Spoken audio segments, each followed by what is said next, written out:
What kind of man builds a room for someone he's never met? Not a dreamer, not a fool. A man who has outlived enough to know that hope, hammered into wood and nails and raw pinewood boards, is the only prayer that actually holds its shape. His name was Elias Colt, and by the time the dust settled on the story you're about to hear, a story of 5 wild sons, 1 empty chair at a supper table, and a woman none of them saw coming, the whole county of Harlan Flats, Texas, would be talking about him for the next 50 years. So before we go any further, stay right here, because this story is going to take you somewhere you haven't been before, and you're going to want to see how it ends. The year was 1872. The land around Harlan Flats was the kind of land that didn't ask permission. It cracked under the summer sun like old saddle leather. It flooded in the spring without apology. It bit at your boots in winter and laughed when you slipped. But it was rich, deep down, in the way that Texas soil sometimes hides its best gifts, underneath the dust and the stubbornness and the sheer refusal to be easy. Elias Colt had worked that land for 23 years. He had come out west when he was just 22 years old, with nothing but a mule named Doris, a box of carpenter's tools, and a wife named Clara, who laughed louder than any woman he had ever heard, and who told him on their very first night under the Texas sky that she intended to fill that land with children. She wasn't wrong. In 9 years of marriage, Clara gave him 5 sons. First came Holt, the oldest. Then Eli Jr., who everyone called Wren on account of the way he used to whistle. Then the twins, Cade and Cal.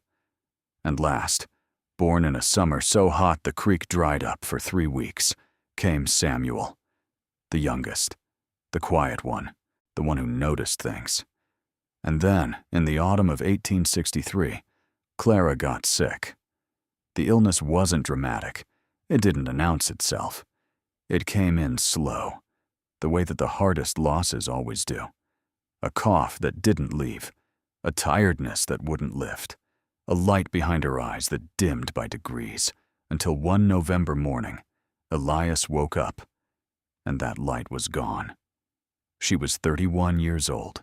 He buried her on the hill behind the house, under a post oak tree that she had always said reminded her of a man with his arms wide open.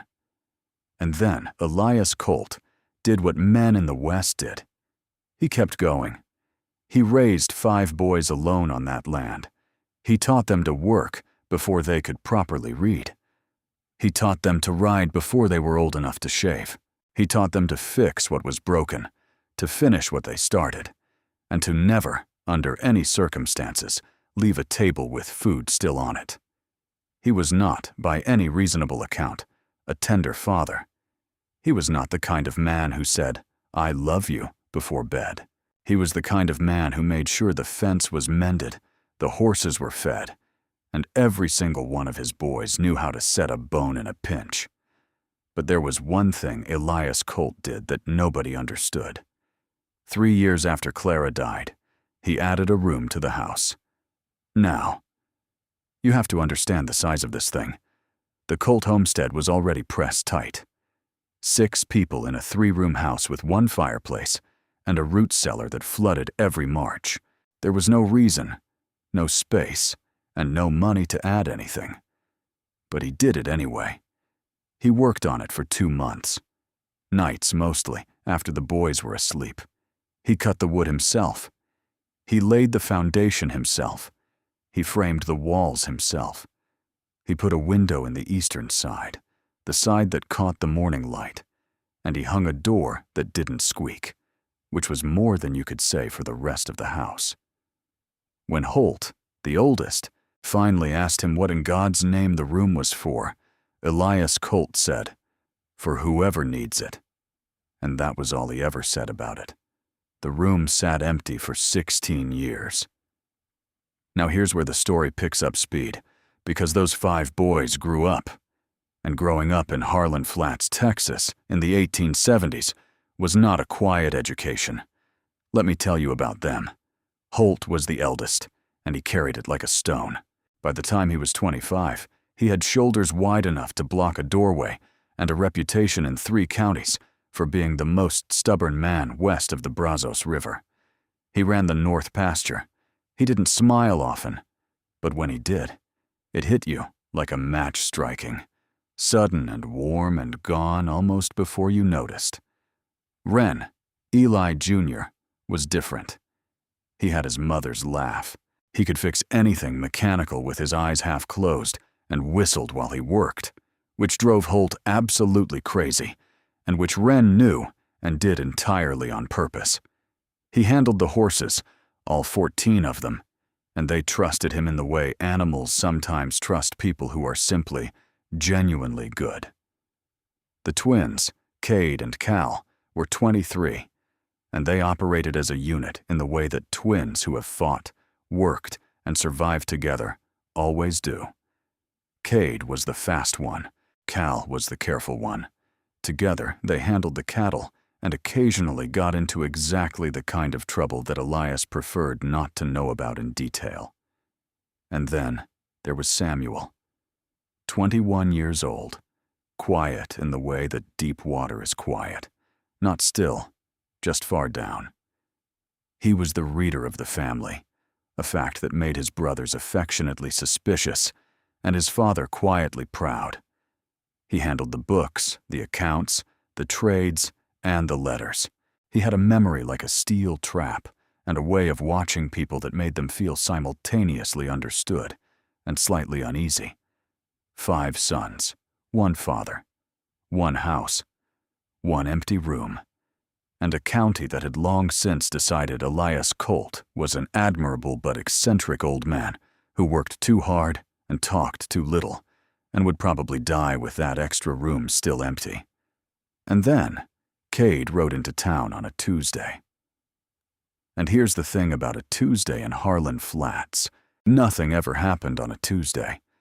The town of Harlan Flats had, at the time, approximately 460 residents, a general store, a post office, a saloon called the Red Mare, a church that held services on Sunday and doubled as a schoolroom on weekdays, and a sheriff named Gideon Parks, who was so thoroughly competent that crime in the county was mostly limited to stolen fence posts and the occasional aggressive argument about water rights.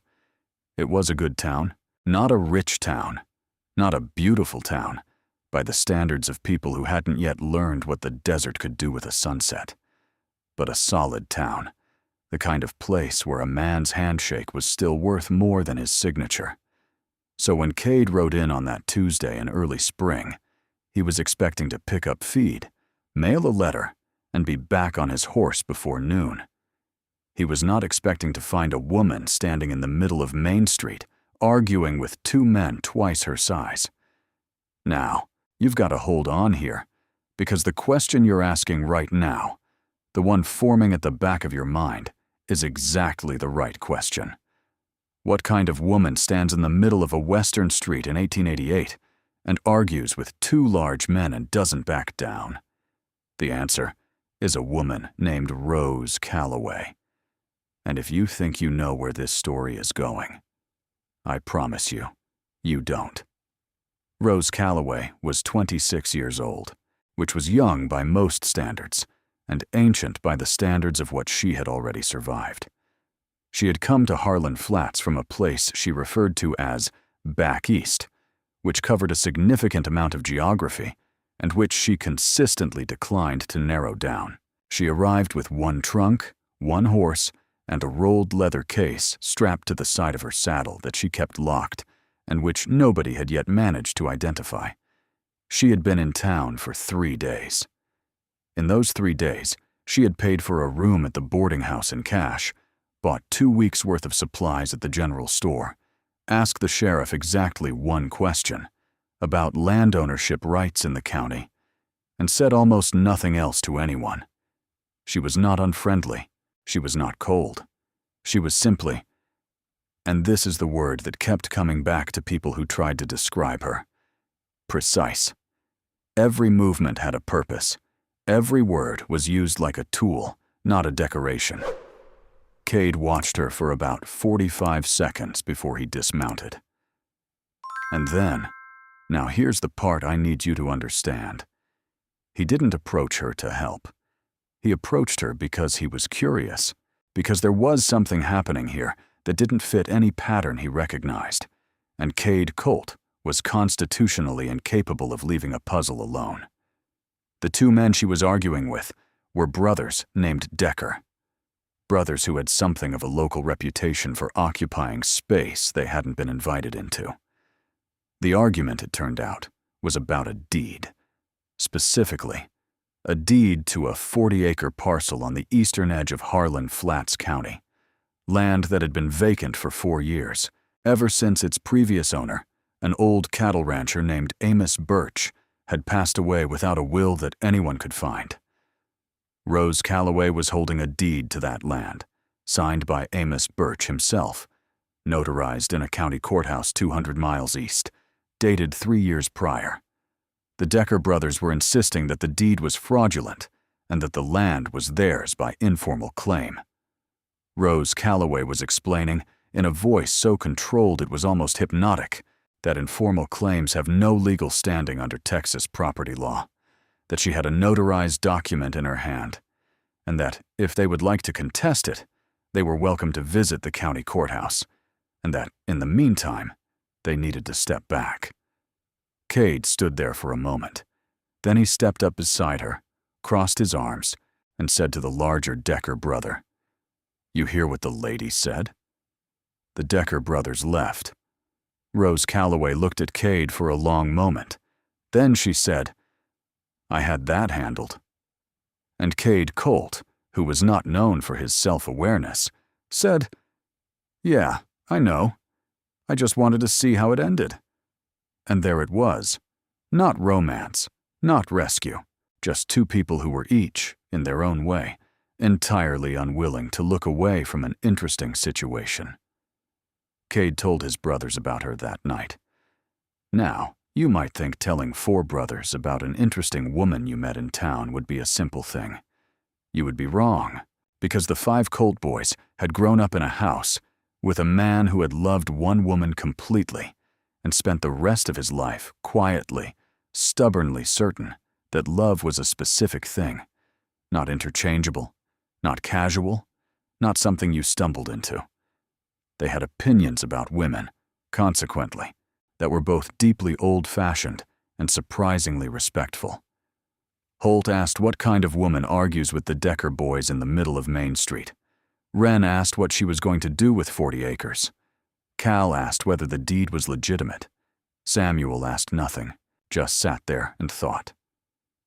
And the next morning, when Rose Calloway rode out to look at her land, 40 acres of scrub and cedar, and a dry creek bed that flooded 3 months of the year, she found all 5 Colt brothers leaning on the fence line watching her. She looked at them. They looked at her, and she said, "You're Elias Colt's boys." It wasn't a question. Here's what you need to know about Rose Calloway that she didn't tell anyone in Harlan Flats, not right away. She was an engineer, not by certificate, not by any school that would have admitted a woman in 1888, but by 26 years of studying everything she could get her hands on, by working alongside a surveyor father who treated her brain as the asset it was, by reading every engineering manual, geological survey, and water rights document she could find in the libraries of 3 states. That locked leather case on her saddle? Maps, survey tools, a compass of such precision that it had been made to order. Notes in a handwriting so small and dense, they looked, at first glance, like decoration. The 40 acres of scrub and dry creek. It sat directly above what she believed, based on 4 years of research and 2 geological surveys she had commissioned herself, was an underground water source, a channel, deep, clean, and large enough, if she was right, to change the water situation for the entire eastern part of Harlan Flats County.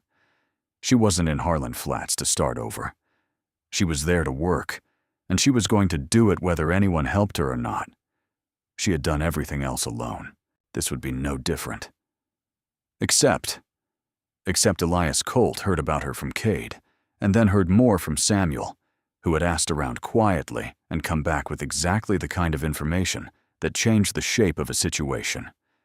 And Elias Colt, who had not let anyone close to his house or his family in a very long time, did something that surprised everyone. He rode to her land, not his son's. Him, personally. She was there with her survey tools when he arrived, staking lines in the dry creek bed with a methodical patience that he recognized in the way you recognize something you've always admired. He sat on his horse and watched her for a while. Then he said, "You're looking for water." She didn't stop working. She said, "What makes you say that?" He said, "Because that's the only reason a person with half a brain would stake a claim to this particular piece of ground." She stopped then. She turned around and looked at him for the first time. And he looked at her. And this is the part of the story that people in Harlan Flats would debate for the next generation. What exactly passed between Elias Colt and Rose Calloway in that moment? Because it wasn't attraction, exactly. It wasn't recognition. It was something quieter and older than both of those things. It was the look of one serious person finding another serious person in a place where they hadn't expected to find one. He said, "I have 5 sons. One of them is good with a post driver, one with horses, one with numbers, and 2 who will dig anything you need dug if you explain why." She said, "Why would you offer me that?" He said, "Because I've been watching that creek bed for 20 years, and I never figured out what it was trying to tell me. Maybe you have. Now, here's where things get interesting, and I need you to hang on, because this is the part of the story where the lives of 6 people, an old man, 5 grown sons, and 1 woman with a locked leather case full of maps, start to pull toward the same center, the way planets pull toward a star they didn't choose. The work started in April. Wren dug. Cade and Cal rotated. Holt oversaw the structural supports as they went deeper, because Holt had a natural engineer's instinct for load and tension that nobody had ever formally named. And Samuel stayed close to Rose, not in a way that intruded, but in a way that observed. He was the first of the brothers to understand what she was actually doing. He was also the first to understand how good she was at it. Because here's the thing about Rose Calloway that the brothers discovered slowly. The way you discover the depth of a river, not by looking at the surface, but by throwing something in. She was right about almost everything, not in the arrogant way of someone who has never been wrong. In the quiet way of someone who has been wrong enough times to become careful, and careful enough times to become reliable. By May, they were 12 feet down. By the 3rd week of May, Cade hit water. Not a trickle, not a seep, a flow. Clean, cold, persistent, and large enough to supply not just her 40 acres, but based on the pressure and direction, to potentially be redirected toward 3 other properties on the eastern edge of the county. The county of Harlan Flats went briefly, productively insane. Now here's a question for you. Drop it in the comments if you've got a thought on this, because I want to know what you think. When a woman in 1888 discovers water in drought country, does the town give her credit, or do they try to take it? Think about that, because what happened next was both better and harder than you might expect. Better, because Elias Colt was a man whose word in that county was close to law, and when he stood in front of the feed store on a Saturday and said plainly that the discovery was Rose Calloway's, her land, her research, her call, most people believed him. Harder, because the Decker brothers had not forgotten about the deed, and they had friends, and this was now a much more valuable piece of property than it had been in March. And here is where 5 sons became something more than farm workers. Holt handled the legal threat the way Holt handled everything, by being immovable. He rode to the county seat, engaged a lawyer, and spent 3 days ensuring that Rose's deed was triple verified and entered into the official record in a way that would require a very determined act of corruption to undo. Wren, and this is one of my favorite parts of the story, I want you to remember it, Wren built her a proper well house, not because he was asked, not because he was trying to impress her, because it was the right next step, and somebody needed to do it, and he was the right person. Cal drafted a water rights agreement between Rose and the 3 neighboring properties, making sure her rights were primary and that the terms were fair but unambiguous. He had never drafted a legal document before. He read every example he could find in 4 days and produced something that the county lawyer described as surprisingly professional. Cade kept watch. The Decker brothers made 2 more attempts to assert their informal claim, once with paperwork and once with the kind of visit that was meant to be intimidating. Cade was there both times, and both times the message that was delivered was calm, clear, and absolute.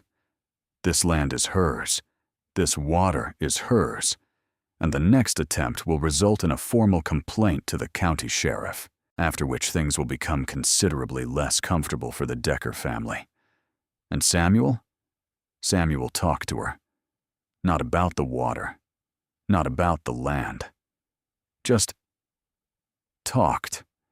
The way that people who are paying careful attention to each other eventually start to do, when they've run out of professional reasons not to be honest. He asked her about her father. She told him. She asked him about his mother. He told her. He asked why she had come to Harlan Flats specifically, and she was quiet for a long time, and then she said, "Because I read every geological survey of West Texas that was available in the University of Austin's library, and when I found the one that mentioned the aquifer formation under this county, I wrote to the county recorder and asked who owned the land above it, and they told me Amos Birch did." Samuel said, "And you tracked him down?" She said, "I found him 2 years before he died. He was old, and he had no family, and he was suspicious of me for about 6 months, and then he wasn't." Samuel said, "He sold you the land." She said, "He gave it to me. He said he'd been wondering for 30 years what was under that creek bed, and he wanted someone to find out." Samuel was quiet for a moment.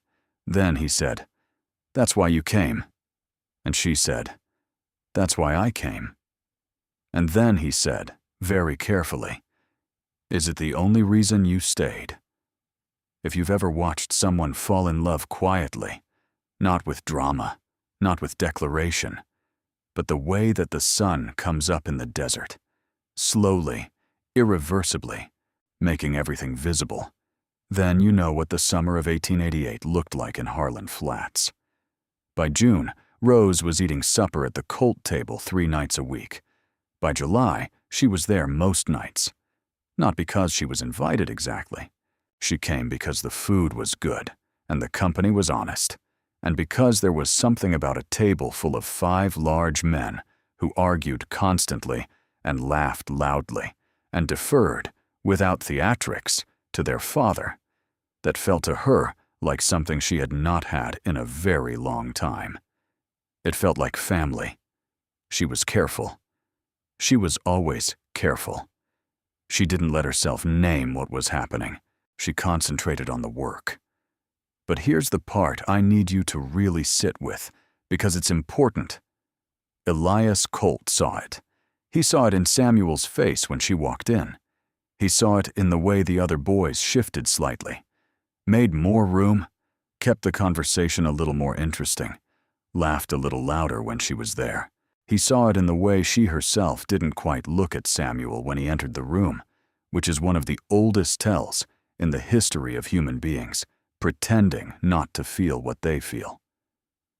And Elias Colt, who had not mentioned the extra room to anyone in 16 years, went out one evening after supper and looked at it for a long time. Then he went inside and did not say anything about it. But the next morning, before anyone was awake, He swept it out, replaced the window latch, put a fresh coat of whitewash on the interior walls. He did not know why. He just knew that it was time. Now, how many of you think you know what Elias Colt was hoping for?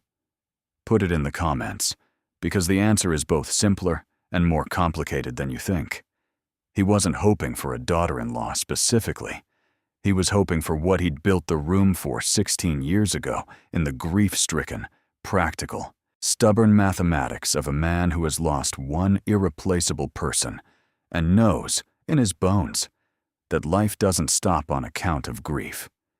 He had built the room because Clara would have. Because Clara, who had laughed loudly and talked about filling the land with children, and who had spent her short life making space for people, Clara would never have let an empty house stay empty if there was someone who needed it. The room wasn't a statement. It wasn't a gesture. It was a habit of the heart that he had built in wood because he had no other way to express it. And now, for the first time since he had whitewashed those walls and hung that door that didn't squeak, he could feel the room waiting to be what it had always been intended to be. Not a spare room, a welcome.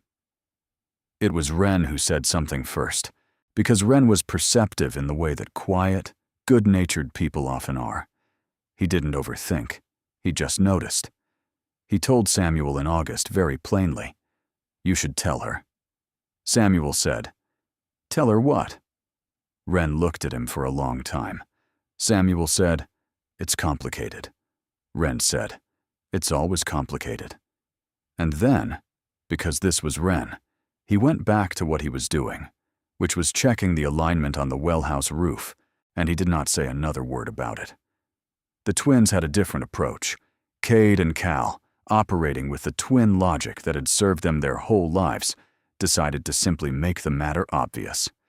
At supper one night in late August, Cade announced, apropos of absolutely nothing, that in his personal opinion, the extra room in the house had been empty long enough, and that 1888 was shaping up to be the most consequential year the Colt family had seen in a while, and that people who didn't speak up when they had something to say deserved what they got.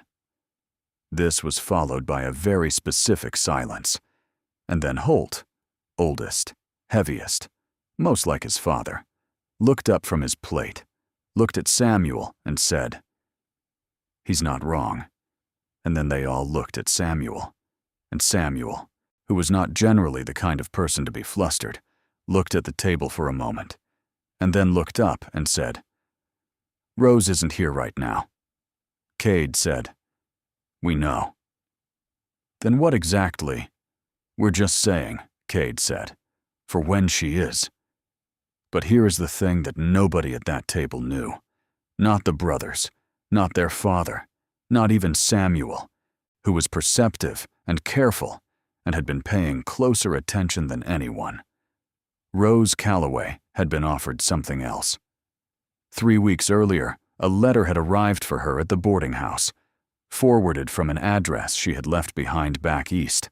It was from a civil engineer in San Francisco, a man named Porter Vance, who had built a reputation in water infrastructure out west, and who had heard, through the particular underground of professional respect that exists in every field, about a woman who had located an aquifer in Harlan Flats, Texas, using independent research and personal capital.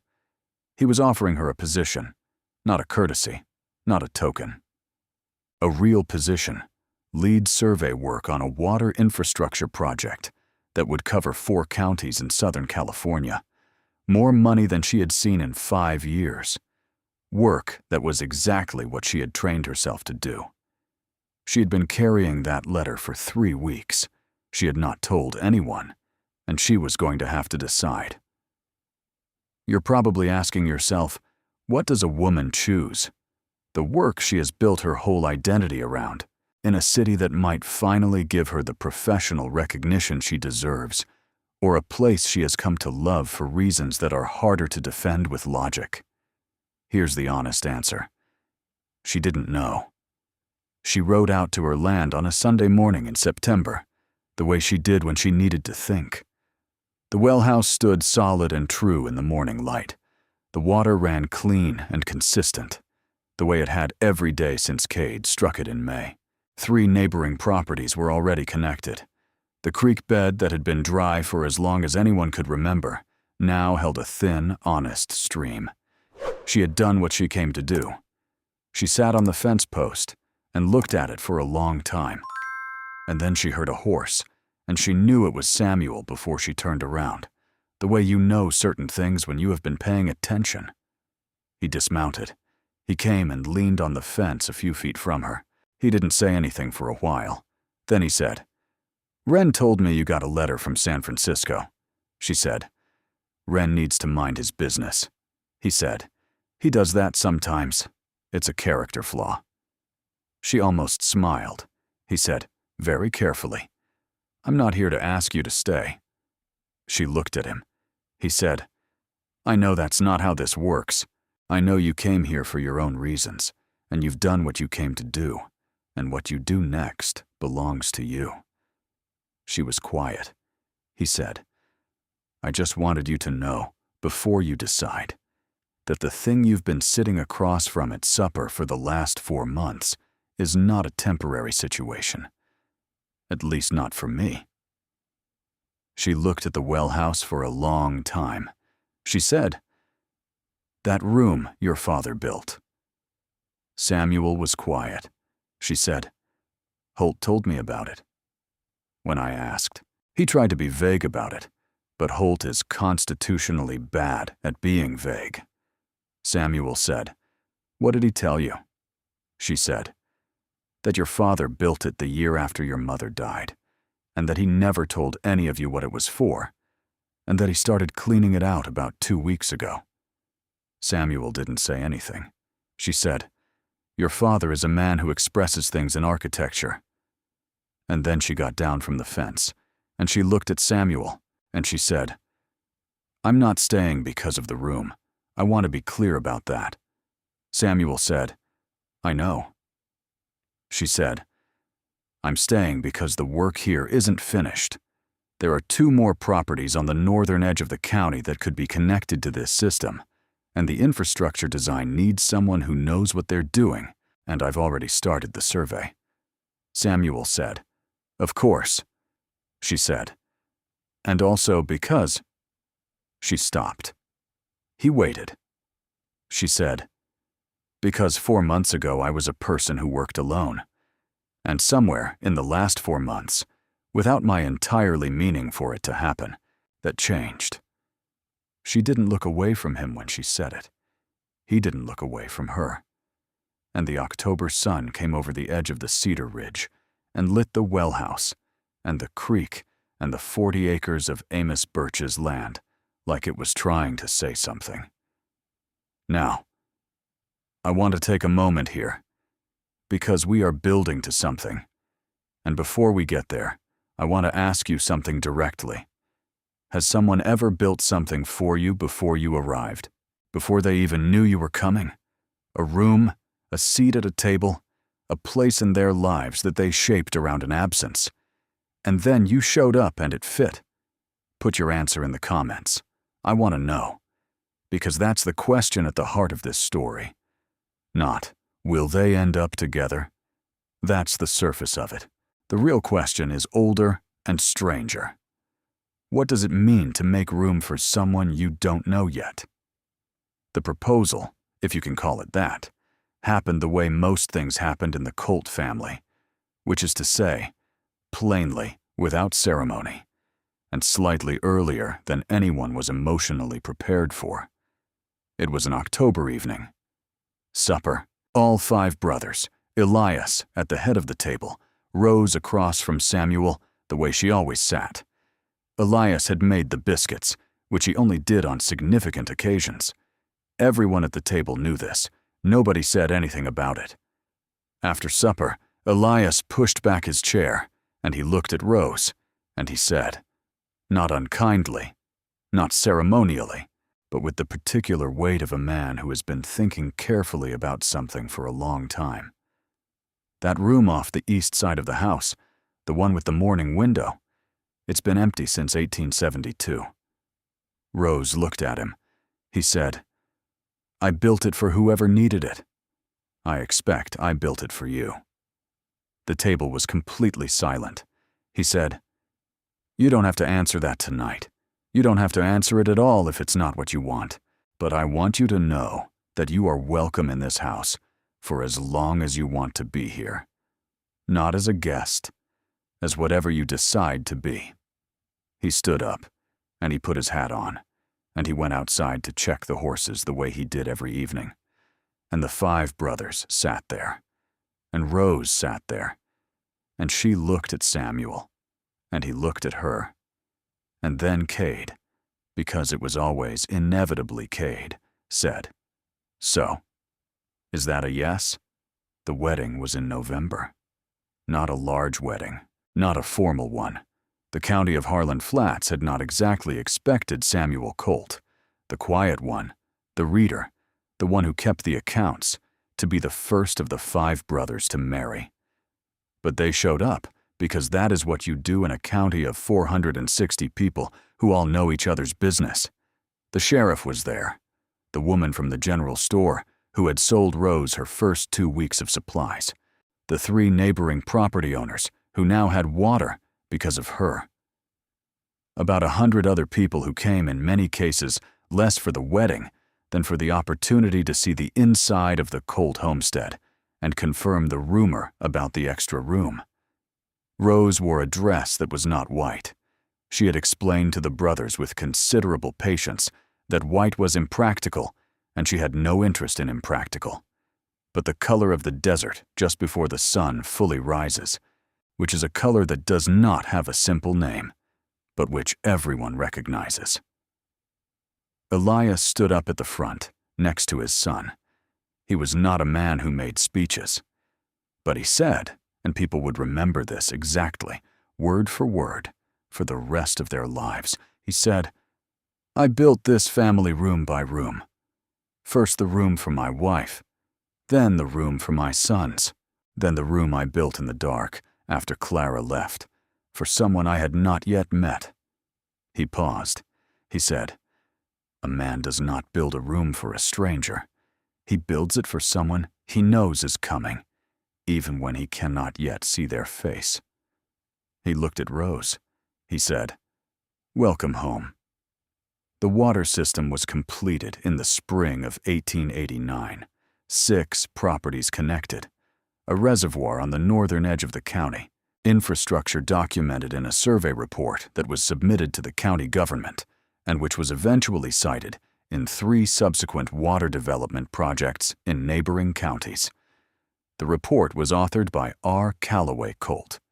She worked with Porter Vance, as it happened, not as his employee, but as a consultant on the California project, on her terms, from Texas, in correspondence that arrived at the Harlan Flats post office every 2 weeks, and which Samuel helped her draft when the engineering language got too technical even for her considerable vocabulary.